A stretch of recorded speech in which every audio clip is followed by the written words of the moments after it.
News కి స్వాగతం. ఈరోజు తెలంగాణ రాష్ట్ర వ్యాప్తంగా రైతు భరోసా పథకం యొక్క ప్రాధాన్యత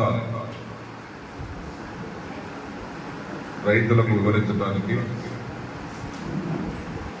రాష్ట్ర గౌరవ ముఖ్యమంత్రి రేవంత్ రెడ్డి గారి నాయకత్వంలో ఈరోజు రైతు సంబరాలనే పేరుతో ఈ కార్యక్రమం జరుపుకుంటున్నాం. గౌరవ ముఖ్యమంత్రి గారి అధ్యక్షతన మంత్రివర్గ సమావేశంలో తీసుకున్న నిర్ణయాలను యూనివర్సిటీలో 16వ తారీఖు నాడు ఇచ్చినటువంటి హామీ మేరకు 9 రోజుల్లోనే 1,49,670 ఎకరాల భూమికి 71 లక్షల మంది రైతులకు వారి ఖాతాలలో ఎకరానికి 6,000 చొప్పున జమ చేసేటువంటి కార్యక్రమాన్ని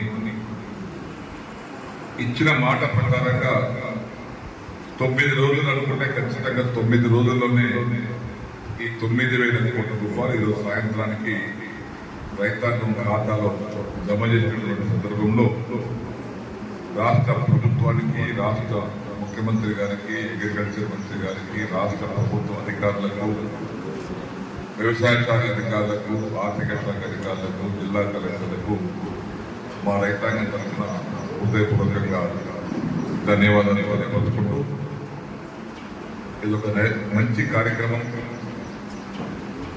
రైతు యొక్క ఆర్థిక పరిస్థితిని మెరుగుపరచడానికి, అప్పులో ఊరుకుపోతున్నటువంటి రైతులను పైకి తీసుకురావడానికి చేసే కార్యక్రమమే ఈ రైతు భరోసా కార్యక్రమం.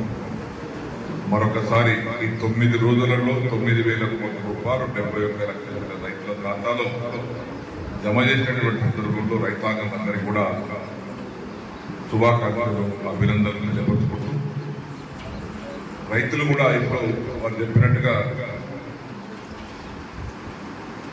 1,50 లక్షల ఎకరాలు సుమారుగా రాష్ట్రంలో 2,75 లక్షల ఎకరాలు మొత్తం తెలంగాణ విలీనమైతే అందులో 1,50 లక్షల ఎకరాలు వ్యవసాయానికి యోగ్యమైనటువంటిది, రైతుల దగ్గర పట్టాలు ఉన్నటువంటి భూమి. ఈ భూమిలో ఈ సందర్భంలో నేను కూడా రైతులకు ఒక సూచన సలహా ఇవ్వదలుచుకున్నాను. ఈ భూమిలో మనం బంగారం పండించవచ్చు. కష్టపడితే రైతు కష్టపడితే నష్టపడేది లేదు. పంట పండాలంటే 4 కావాలి: భూమి కావాలి, విత్తనం కావాలి, రైతు శ్రమ కావాలి, నీరు కావాలి. ఈ 4 సమకూర్చినట్లయితే నీరును సమకూర్చాల్సిన బాధ్యత ప్రభుత్వానికి, విత్తనాన్ని అందుబాటులో తీసుకురావాల్సిన బాధ్యత ప్రభుత్వానికి, భూమి సిద్ధంగా ఉంది, కష్టపడాల్సిన బాధ్యత రైతుని. నువ్వు ఏ పద్ధతిలో కష్టపడతావో మా వ్యవసాయ శాఖ అధికారుల యొక్క సహకారంతో రైతు వేదికలు కట్టాం. దీన్ని పూర్తి స్థాయిలో వినియోగించుకోవాలి. సొసైటీ చైర్మన్లు కానీ, మార్కెట్ కమిటీ చైర్మన్లు కానీ, గ్రామ రైతాంగం కానీ కూర్చుండి చర్చించుకోవాలి. ఎవరింటి దగ్గర వారికి దూరం కాదు. మనం ఏ పంటలు వేస్తే ఎక్కువ లాభం వస్తుంది, ఏ పంటలు ఎప్పుడు వేయాలి, ఎట్లా వేయాలి అని మనం ఆలోచన చేస్తే ఈ అప్పుల నుంచి బయటపడతాం.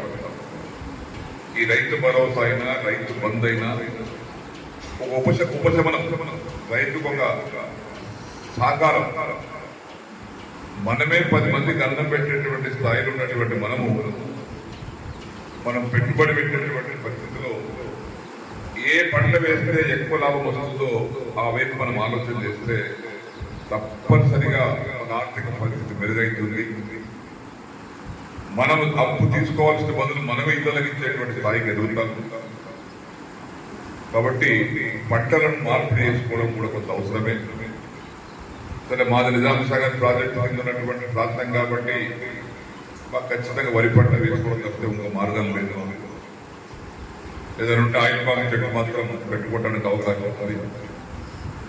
మిగతా మెట్ట ప్రాంతాలలో ప్రాజెక్టు నీరు పోనటువంటి ప్రాంతాలలో బోర్వెల్స్ కింద కానీ లిఫ్ట్ల కింద కానీ చెక్ డ్యామ్ల కింద కానీ ఇతరంతా వాటి కింద కానీ పంట మార్పిడి చేసుకుంటే వారికి కూడా రైతు భరోసా పెట్టుబడి కూడా వస్తుంది. కాబట్టి ఇంకా అధిక లాభాలు పొందే అవకాశం ఉంటుంది, అప్పుల నుంచి బయటపడే అవకాశం ఉంటుంది. కాబట్టి ఆ విధంగా రైతాంగం కూడా ఆలోచించవలసిందిగా నేను విజ్ఞప్తి చేసి, ఇప్పుడే ముఖ్యమంత్రి గారు అన్నట్టుగా మన దగ్గర డ్రిప్ స్ప్రింక్లర్ అంటే ఎవరికి అర్థం కాదు. ఈ ప్రాంతంలో నీటి లభ్యత ఉంది కాబట్టి రాష్ట్రంలోని వల్ల తెలంగాణ ప్రాంతంలో బాన్స్వాడ కాన్స్టిట్యున్సీ నంబర్ 1. అందరూ ఇప్పుడు జాగ్రత్తగా పంటలు అమ్ముకోలేదు, కానీ ఇక్కడ పంటలు అమ్ముకోవడం అయిపోయింది, డబ్బులు బ్యాంకులు వేసుకోవడం అయిపోయింది. మళ్ళా వర్షాకాలం పంట నాటు కూడా దాదాపు 50% కంటే ఎక్కువ నాటు కూడా అయిపోయింది. అంటే ఆ విధంగా మా నిజాం సాగర్ కింద ఉన్నటువంటి బాన్స్వాడ కాన్స్టిట్యున్సీ అత్యధికంగా వరి పండించేటువంటి ప్రాంతం ఏదైనా ఉంది అంటే తెలంగాణలో బాన్స్వాడ కాన్స్టిట్యున్సీ మాత్రమే. ఈ యాసంగిలో బాన్స్వాడ కాన్స్టిట్యున్సీ 2 భాగాలుగా నిజామాబాద్ కామారెడ్డి జిల్లాలో 2 భాగాలుగా ఉంటే నేను 2 కలెక్టర్లతో మాట్లాడి సమాచారం తెప్పించుకుంటే 3 లక్షల టన్నులు వరి ధాన్యాన్ని ఉత్పత్తి చేసేటువంటి కాన్స్టిట్యున్సీ బాన్స్వాడ కాన్స్టిట్యున్సీ. మొత్తం రాష్ట్రం మొత్తం అంతా కలుపుకొని 62 లక్షలు ఉత్పత్తి చేస్తే, ధాన్యం కొనుగోలు చేస్తే 3 లక్షల మెట్రిక్ టన్ను ఒక బాన్స్వాడ కాన్స్టిట్యున్సీ ఉత్పత్తి చేసింది. అంటే 119 కాన్స్టిట్యున్సీలలో దాదాపు 100 కాన్స్టిట్యున్సీలు గ్రామీణ ప్రాంత కాన్స్టిట్యున్సీలు ఉన్నాయి. 19 కాన్స్టిట్యున్సీలు హైదరాబాద్ సరౌండింగ్ ఉన్న దాదాపు 100 కాన్స్టిట్యున్సీలు రూరల్ కాన్స్టిట్యున్సీలు, గ్రామీణ ప్రాంత కాన్స్టిట్యున్సీలు ఉంటే అలాంటి 100 కాన్స్టిట్యున్సీలలో 3 లక్షల మెట్రిక్ టన్నులు పండించినటువంటి ఏకైక కాన్స్టిట్యున్సీ బాన్స్వాడ కాన్స్టిట్యున్సీ. ఆ విధంగా రైతాంగం కూడా కష్టపడి అలవాటు పడ్డారు, రాత్రి పగలు తిరుగుతారు, పంటలు పండిస్తారు. మా దగ్గర నేను కూడా గర్వంగా చెప్తాను, గత 7-8 సంవత్సరాలుగా మాకు నిజాం సాగర్ ఒకటే ఆధారం. నిజాం సాగర్ బతుకుంటే మేమంతా బతుకున్నట్టే. ఆనాడు నిజాం ప్రభుత్వం కట్టించినటువంటి నిజాం సాగర్ ప్రాజెక్టు మేము కాపాడుకుంటే మా యొక్క వారసులు, మా వారసత్వం, మా పిల్లలు, మా కుటుంబాలు ఇక కొన్ని రోజులు హాయిగా ఉంటాం. కాబట్టి దాన్ని మనం కంటికి లేకుండా కాపాడుకొని నీటిని సరఫరా చేస్తూ ఉన్నాం. ఈ సంవత్సరం కూడా, పోయిన సంవత్సరం కూడా 23 జూన్ నాడు కాగా వదిలించాం. అంతకుముందు 21 జూన్ నాడు వదిలించాం.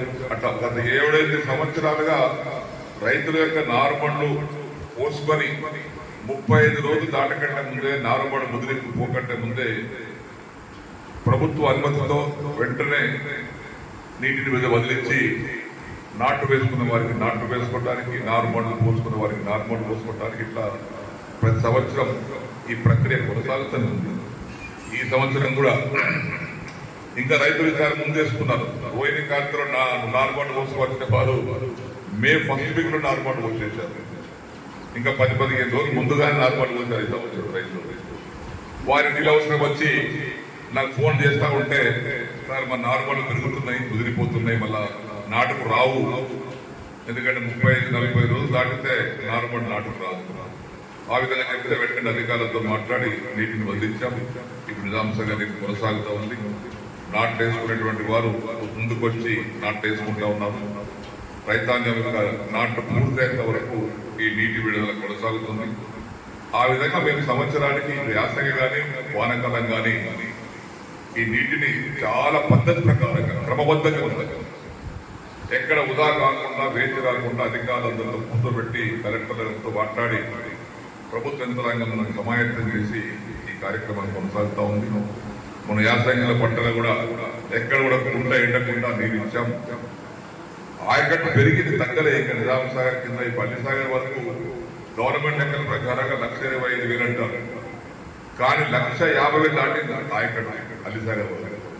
ఎందుకంటే నిజాం సాగర్ ఆయకట్టు కింద ఉన్నటువంటి వారే కాకుండా నిజాం సాగర్ ఆయకట్టు లేనటువంటి వారు కూడా నిజాం సాగర్లో మోటార్లు పెట్టి, పైపులు పెట్టి నాన్ కమాండ్ ఏరియా కూడా నీళ్ళు తీసుకెళ్తా ఉన్నారు. సార్ రైతులు కాబట్టి మనం కూడా ఎక్కడికి కేసులు పెట్టేవారు, కేసులు పెట్టి వాళ్ళని జైలు పంపించేవారు. అటువంటి పరిస్థితి లేకుండా వారు రైతులే వాళ్ళ భూములు పంట పండిస్తున్నారని దొంగతనం చేస్తలేరు, పంట కోసం తీసుకెళ్తున్నారు. కాబట్టి మేము కూడా అవసరమైతే నిదాంశంగా నీటి కొద్దిగా ఎక్కువ వదిలిస్తాము. కాబట్టి ఆ మోటార్ల మీద కేసులు పెట్టవద్దు, వారిని కూడా మనం కాపాడుకుందాం అనే ఉద్దేశంతో ఆ నీటిని కూడా కొనసాగిస్తా ఉన్నాం. ఈరోజు ఇంకా మా బాన్స్వాడ కాన్ఫరెన్స్ రైతాంగాన్ని ఆదర్శంగా తీసుకోవాల్సిన అవసరం ఉంది. ఇప్పుడు ముఖ్యమంత్రి గారు ఇచ్చినటువంటి సందేశం ప్రకారంగా రాష్ట్రంలో ఇరిగేషన్ ప్రాజెక్టులు కూడా అసంపూర్తిగా ఉన్నటువంటి పూర్తి చేసుకోవాల్సిన అవసరం ఉంది. ఆ విధంగా సరే మన నిజాంసాగ రాయకట్టు కాబట్టి మనం ఉన్నటువంటి దాన్ని సక్రమంగా వాడుకుంటున్నాం. కాలువలకు లైనింగ్ చేసుకున్నాం, చెక్ డ్యాంలు కట్టుకున్నాం, లిఫ్ట్ పెట్టుకున్నాం, చెరువులు కట్టుకున్నాం, మైన్ ఇరిగేషన్ ప్రాజెక్టు కట్టుకున్నాం. అదేవిధంగా అన్ని ప్రాంతాల్లో కూడా ఆ విధమైనటువంటి చర్యలు తీసుకుంటే అన్ని నియోజకవర్గాలలో ఇంకా బ్రహ్మాండంగా రైతులు పంట పండిస్తున్నారు. సంతోషంగా తలెత్తుకొని తిరిగే పరిస్థితి వస్తుంది. ఇంకా మిగతా ప్రాంతాల్లో ఉన్నటువంటి రైతాంగం కూడా బాన్స్వాడ కాన్స్టిట్యూన్సీలో ఉన్నటువంటి ఒక రైతాంగాన్ని ఆదర్శంగా తీసుకోండి.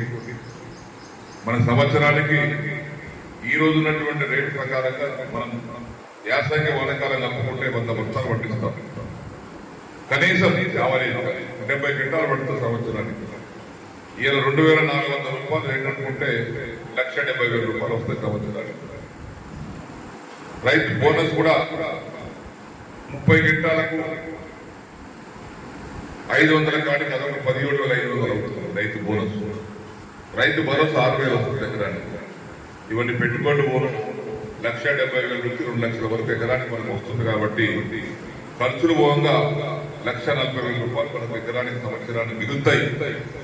60,000-70,000 రూపాయలు ఖర్చు 2 పంటలు తీసేసిన మనం కష్టపడి పంట పండిస్తే 1,40,000 రూపాయలు సంవత్సరానికి ఖర్చులు పోగా మన ఇంట్లోకి వస్తాయి. కాబట్టి రైతుల ఆ యొక్క డబ్బులు బాన్స్వాడ కాన్స్టిట్యూన్సీ ప్రజలు తమ తమ అవసరాల కోసం, పెళ్లిల కోసం, పేరెంటల కోసం, ఇల్లు కట్టడానికి, భూములు కొనడానికి, రకరకాల డెవలప్మెంట్ కోసం ఆర్థిక పరిస్థితి కొనుగోలు శక్తి పెరుగుతుంది. కాబట్టి రైతాంగానికి కానీ వారి కుటుంబాలకు ఫలాన్ని కొనాలనేటువంటి ఒక తాపత్రయం వస్తుంది. కాబట్టి ఆ విధంగా అందరూ కూడా కష్టపడి పనిచేస్తా ఉన్నారు. మా దగ్గర నేను గర్వంగా చెప్తాను, ఎక్కడ పోయినా ఏ మీటింగ్ వెళ్ళినా కానీ బాన్స్వాడ కాన్స్టిట్యూన్సీ రైతాంగాన్ని ఆదర్శంగా తీసుకోండి.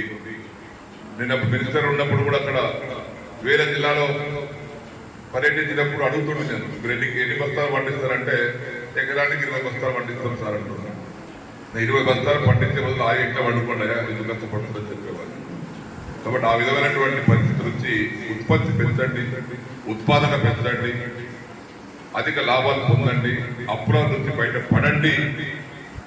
ఈ కార్యక్రమం ముఖ్యమంత్రి గారి నాయకత్వంలో ఏదైతే రైతు భరోసా ఇస్తున్నారో ఇటువంటి రైతు భరోసాలు మనం కొనసాగిస్తూనే, రైతు బోనస్ను కొనసాగిస్తూనే అధిక దిగుబడి పొంది అధిక లాభాలు పొందవలసిందిగా రైతాంగాన్ని విజ్ఞప్తి చేస్తూ గౌరవ ముఖ్యమంత్రి గారికి, గౌరవ అగ్రికల్చర్ శాఖ మంత్రి గారికి ఈ యొక్క మంచి కార్యక్రమాన్ని ఏర్పాటు చేసినందుకు వారికి 9 రోజుల్లో ఇచ్చిన మాట ప్రకారంగా 9,000 కోట్ల రూపాయలు 71 లక్షల మంది రైతులకు 1,50 లక్షల ఎకరాలలో జమ చేసినందుకు వారందరికీ కూడా హృదయపూర్వకంగా మా రైతాంగం తరఫున, మా అందరి తరఫున హృదయపూర్వకంగా ధన్యవాదాలు తెలియపరుచుకుంటూ నెక్స్ట్ తీసుకుంటాం.